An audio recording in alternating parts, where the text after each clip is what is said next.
que le burn-out? Le burn-out est l'aboutissement d'un phénomène d'épuisement lié au stress.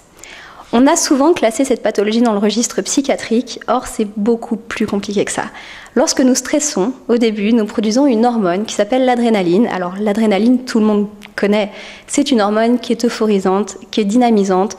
Tant que nous produisons de l'adrénaline, nous allons être efficaces par rapport à notre gestion du stress. Nous allons tout gérer à 100%.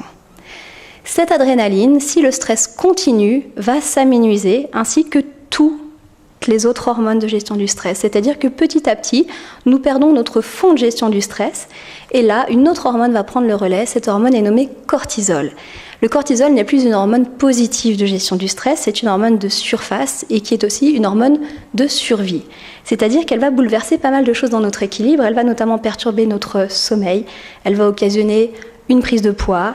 Et elle va occasionner une mauvaise gestion du stress. À partir du moment où ce cortisol va être produit, nous allons devenir inefficaces dans la gestion de notre stress.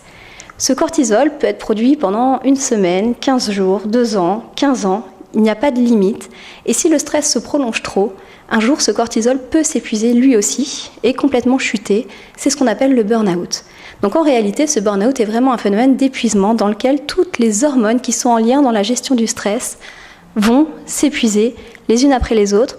Donc au final, notre physique est là, notre carapace est là, mais notre système nerveux ne marche plus, notre cerveau ne marche plus.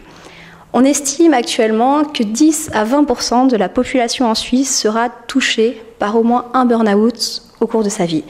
C'est pourquoi il est important de savoir repérer les signes précoces du burn-out, car il y en a, et de savoir les repérer chez soi, mais aussi chez ses collaborateurs et chez ses proches.